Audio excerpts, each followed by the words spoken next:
ऐसे लोगों के साथ कांटेक्ट में रही जिन लोगों ने मुझे बहुत बेकाया, मुझे इस तरह बेकाया कि मैं खुदकुश हमले करने के लिए खुद ही राज़ी हो गई। मैंने ये भी नहीं सोचा कि मेरे खुदकुश करने के बाद मेरी तो जान चली जाएगी, लेकिन मेरी वजह से कितनी लोगों की जान चली जा सकती है। मैंने इसे कुछ भी नहीं सोचा। मुझे अपनी गलती का एहसास तब हुआ जब मैं पहाड़ों पे गई। वहाँ पर ऐसे सख्त हालात थे, इनके ऐसे सख्त रवैया था। ये वहाँ पर मैंने ऐसे नौजवान भी देखे कि इनके वो भी ऐसे बिकाए हुए थे। बलूचिस्तान में कानून नाफिज करने वाले इदारों की बड़ी कामयाबी। जिला केच के शहर तुर्बत से खातून खुदकुश बमबार गिरफ्तार। अदीला बलोच को मीडिया के सामने पेश कर दिया गया। दहशतगर्दी के लिए नौजवानों को बरगलाया जा रहा है। मैं गलत रास्ते पर चल रही थी, मुझे खुद समझ नहीं आया। ऐसे लोगों से राबता हुआ जिन्होंने खुदकुश बमबार बना दिया। बलूचिस्तान हुकूमत की शुक्रगुजार हूँ कि मैं बच गई। दहशतगर्दी के लिए मेरी ब्रेन वॉशिंग की गई। लोगों को नसीहत करती हूँ कि दहशतगर्दों की बातों में ना आए। अदीला बलोच की वालिदा ने अपील की कि वालिदैन अपने बच्चों की सरगर्मियों पर नजर रखें। लापता अफराद के वालिदैन सरकार के पास जाएं। तर्जुमान बलूचिस्तान हुकूमत फराज अजीम शाह ने कहा, जो भी मदद मांगी जाएगी वो हुकूमत उनको देगी। रियासत और हुकूमत ने मां होने का सबूत दे दिया। जो लोग पहाड़ों पर हैं वो वापसी का रास्ता इख्तियार करें।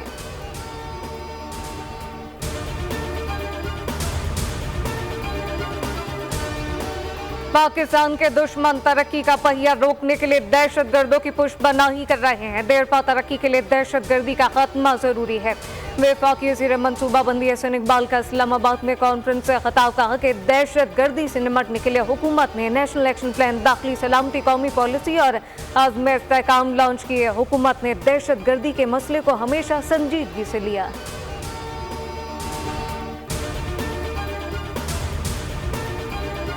पाकिस्तान में अफगानिस्तान से दहशतगर्दी पर गहरी तशवीश है। दहशतगर्दी की सरगर्मियों से एक मोहलिक खतरा है। नेशनल सिक्योरिटी काउंसिल के तर्जुमान जॉन कर्बी की प्रेस कॉन्फ्रेंस कहा, अफगान जंग के खात्मे के बाद इंसदाद दहशतगर्दी सलाहियत बरकरार रखने को तरजीह दी।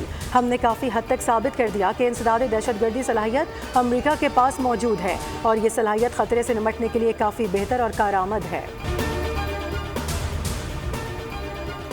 आलमी मालियाती फंड के एग्जीक्यूटिव बोर्ड का इजलास आज वाशिंगटन में होगा। पाकिस्तान के लिए $7 अरब के कर्ज प्रोग्राम की मंजूरी दी जाएगी। पाकिस्तान के लिए IMF का नया बेल आउट पैकेज 37 माह पर मुहित होगा। मंजूरी से पाकिस्तान को दीगर ममालिक इदारों से भी फंड्स मिलेंगे। IMF की कड़ी शराइत पूरी कर दी हैं। ताउन पर दोस्त ममालिक सऊदी अरब, चीन और UAE का शुक्रिया अदा करता हूँ। वज़ीर आज़म शहबाज शरीफ की तुर्क सदर रजब तैयब एर्दोगान से मुलाकात के बाद मीडिया से बातचीत। कहा, तुर्क सदर की फ़लस्तीन पर तकरीर दिल को छू लेने वाली थी। तुर्क सदर का जल्द दौरा पाकिस्तान के आज़म का इजहार। वज़ीर आज़म शहबाज शरीफ का SDG मूवमेंट मुबाहिसे में इजहार ख्याल। कहा, 9/11 के बाद दहशतगर्दी हमारी सरहद पर पहुंची। दहशतगर्दी के खिलाफ जंग में 80,000 पाकिस्तानियों ने जानों का नजराना दिया। हम कर्ज की अदायगी के लिए मुआशी मदद मांगने पर मजबूर हो गए हैं। मैं इसे डेथ ट्रैप करार देता हूँ जिसमें तरक्की पजीर मुआशरे की मदद नहीं की जा रही। वज़ीर आज़म शहबाज शरीफ की अक़वाम मुत्तहिदा की जनरल असम्बली के इफ्तिताही इजलास में शिरकत। शहबाज शरीफ की मालदीव के सदर से मुलाकात। एलामिया जारी। एलामिया के मुताबिक दोनों रहनुमाओं का पाकिस्तान और मालदीव के दरमियान देरीन और गहरे ताल्लुकात के फ़रोग़ पर जोर। वज़ीर आज़म का तिजारत, सयाहत, तालीम, सरमायाकारी और मौसमियाती तब्दीली के शोबों में ताउन बढ़ाने के अज़्म का अदा। पायदार तरक्की को फ़रोग़ देने के लिए अवामी रवाबित और बाहमी ताउन की कोशिशों में इजाफे। अमन के लिए मिलकर काम करने पर इत्तफ़ाक़। शहबाज शरीफ 27 सितंबर को अक़वाम मुत्तहिदा के जनरल असम्बली के इजलास से खिताब करेंगे। कश्मीर फ़लस्तीन के तनाज़ुआत के हल पर जोर देंगे। वज़ीर आज़म की आलमी रहनुमाओं से मुलाकातें शेड्यूल। बैरूत में हालिया हमला जंग को वसअत देने के सिवा कुछ नहीं। बैरूत पर हमला अमन पसंद दुनिया के लिए तबाहकुन है। हम सबको इसकी मजम्मत करनी चाहिए। वज़ीर आज़म शहबाज शरीफ की अक़वाम मुत्तहिदा में सहाफ़ियों से गुफ्तगू। मशरिक़ वस्ता में जंग फैली तो इसके दुनिया के लिए बहुत संगीन नताइज होंगे। अक़वाम मुत्तहिदा अपने क़याम के मक़ासद पूरे करने में नाकाम हो चुका। आलमी बरादरी फ़लस्तीनी अवाम के लिए अपनी ज़िम्मेदारी को पूरा करने में मज़ीद ताख़ीर न करे। तुर्की के सदर रजब तैयब एर्दोगान का अक़वाम मुत्तहिदा की जनरल असम्बली से खिताब। कहा कि कुछ लोग हम पर तनकीद करेंगे लेकिन उसके बावजूद आज हम यहाँ इस आलमी प्लेटफॉर्म पर खुलकर सच बोलेंगे। ईरानी सदर मसूद पेशकियान ने फ़लस्तीन में नस्ल कुशी के खात्मे और गाज़ा में फौरी जंग बंदी का मुतालबा कर दिया। कहा, ईरान पर आयद पाबंदियाँ गैर इंसानी हैं। आम लोग मुतासर हो रहे हैं। ईरान आलमी बरादरी के साथ ताल्लुकात बेहतर करने के लिए तैयार है।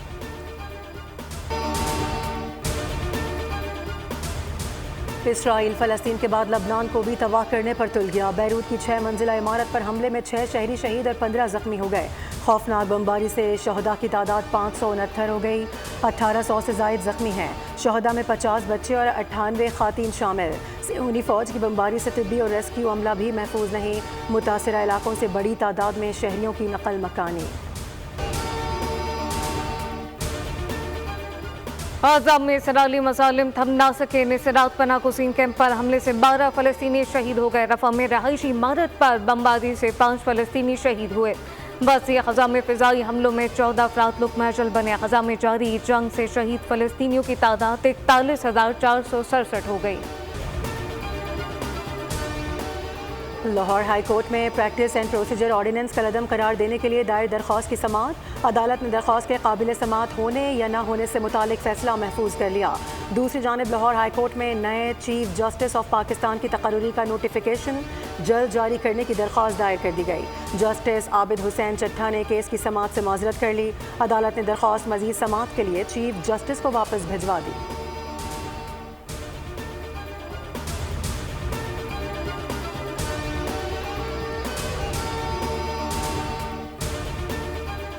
मखसूस नशिस्तों पर आईनी और कानूनी सवालात का जवाब आना ज़रूरी है। पार्लियामेंट की बालादस्ती पर यकीन रखते हैं। किसी को मांगे बगैर रिलीफ कैसे दिया जा सकता है। वफाकी वज़ीर इत्तलात अता तारर की न्यूयॉर्क में साफियों से गुफ्तगू बोले कि ऐसी सियासी जमात को नशिस्तें किस तरह दी जा सकती हैं जिसका पार्लियामान में वजूद नहीं।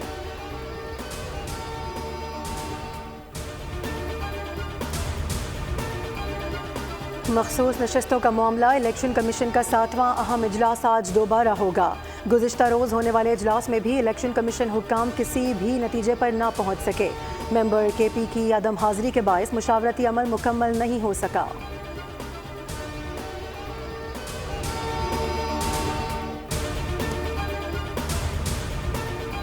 सिंध हाई कोर्ट ने लापता अफराद की बाजियाबी से मुतालिक दरखास्तों पर DIG इन्वेस्टिगेशन को ज़ाती हैसियत में पेश होने का हुक्म दे दिया। सेक्रेटरी दिफा से मुल्क भर के हिरासती मराकज़ में कैद चेरियों की तफसीलात तलब कर ली। जस्टिस नेमतुल्लाह फलपोटो ने रिमार्क दिए कि आखिरी समाअत के बाद क्या क्या इकदाम किए गए। तफ्तीशी अफसर ने बताया कि दी चीफा और दीगर फलाही इदारों को खतूत लिखे हैं। गुमशुदा शहरी किसी फलाही इदारे के पास मौजूद नहीं। CPLC और कुछ कानून नाफिज करने वाले इदारों को जवाब नहीं मिला।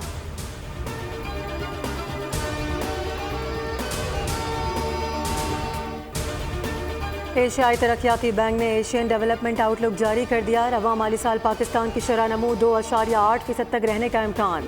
गुज़िश्ता माली साल पाकिस्तान की शरह नमू 2.4% रही। रवा माली साल महंगाई की शरह 15% तक रहने की तवक्को की जा रही है।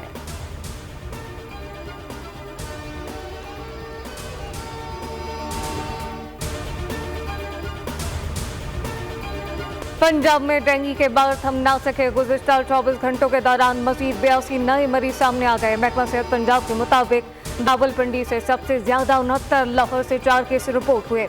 एक हफ्ते के दौरान सूबे में 459 जबकि रबा साल 1245 अफराद में डेंगू की तस्दीक। सिंध में एक रोज के दौरान डेंगू के 14 नए मरीज सामने आए। 11 का ताल्लुक कराची जबकि 3 का हैदराबाद से। दवा सिंध में 263 अफराद में डेंगू की तस्दीक हुई जिनमें से 235 का ताल्लुक कराची से है।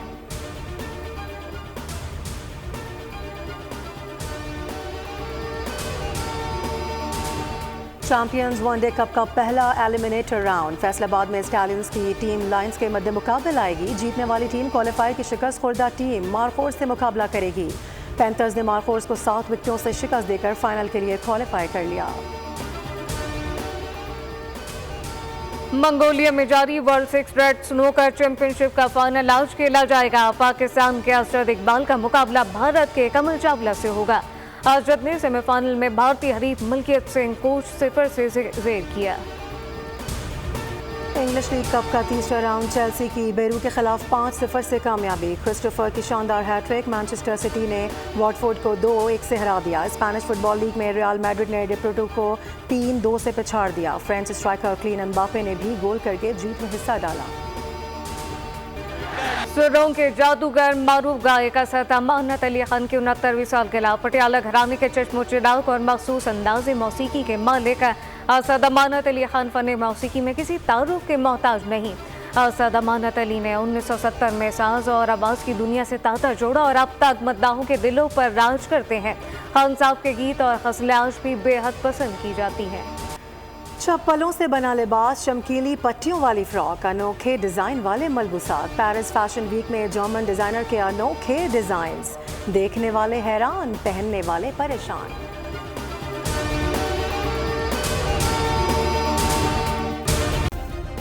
सब्सक्राइब करें और बेल दबाएं ताकि कोई खबर रह न जाए।